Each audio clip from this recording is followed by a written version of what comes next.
জগন্নাথ দেবের রথযাত্রা। মহিষাদল কিংবা দীঘার জগন্নাথ দেবের রথযাত্রার মতো এবার নবম শ্রেণীর ছোট্ট প্রীতির ভেসলিনের কৌটার তৈরি জগন্নাথ চড়বে রথে। প্রতিটা মানুষের একটা না একটা স্বপ্ন থাকে। কেউ বা পাইলট, আকাশে বিমান উড়াবে, কেউ বা ডাক্তার কিংবা কেউ শিক্ষক হবে বড় হয়ে।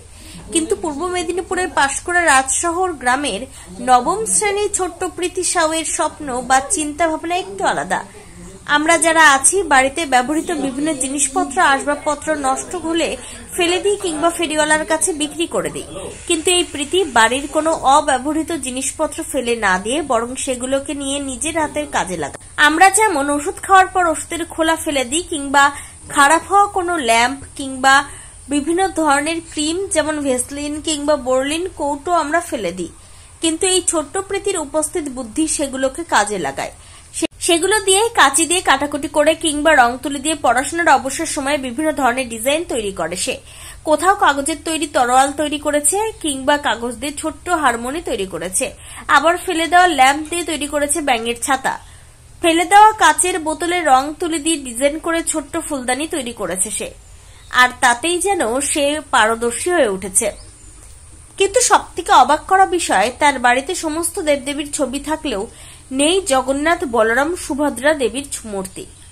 সামনেই যে জগন্নাথ দেবের রথযাত্রা, মহিষাদলের রথ কিংবা তার সাথে নতুন সংযোজন দীঘার জগন্নাথ দেবের রথযাত্রা পর্যটক সহ সাধারণ মানুষের মন কাড়বে হয়তো। কিন্তু দীঘায় জগন্নাথ দেবের রথের রশ্মি টানার সৌভাগ্য হয়তো হয়ে উঠবে না প্রীতির। তাই নিজের বোন কিংবা প্রতিবেশী ছোট ছোট ভাই বোনদের নিয়ে নিজের গ্রামের রাস্তায় রথ টানবে সে। কিন্তু জগন্নাথ, বলরাম, সুভদ্রা কোথায়? অকারণে পয়সা খরচ করে মূর্তি কিনতে যাবেই বা কেন, যখন সে নিজেই হাতের কারসাজির কারিগর? তাই তিনি নিজেই ফেলে দেওয়া ভেসলিনের কৌটো দিয়ে তুলির টানে ফুটিয়ে তুলেছে জগন্নাথ, বলরাম এবং সুভদ্রার মূর্তি। আর সেই মূর্তি রথে চড়ে যাবে মাসি।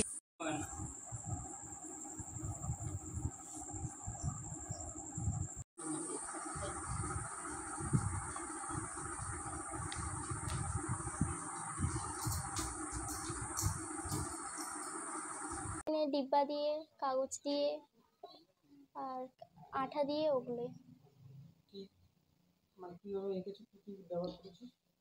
রং। তারপরে আমি বিভিন্ন আরো জিনিস বানাই কাচের, সেগুলো কাচের বোতল বা ফেলে দেওয়া খারাপ ল্যাম্প ওগুলো, আর মাটি। কি ভালো লাগছে, মানে কাগজ ফাগজ সবকিছু ফেলে দিতে হয়। তারপরে আমাকে বলে না তুমি কিছু ফেলাবে না, এই মাঝখানে খাবো বা যে কোনো খাপ, ভ্যাসলিনের ডাব্বা সব কিছু আমাকে বলে দিত, তুমি মা রেখে দিবে, আমি হাতের কাজ করবো না। আমি বলতাম বানাতে, কিছু করবো নি, ও নিজে থেকে বলতাম না আমি বানাবো ফেলে দিতাম। ও নিজে থেকেই বলতো না আমি হাতের কাজ করবো, নিজে থেকেই বলছিল।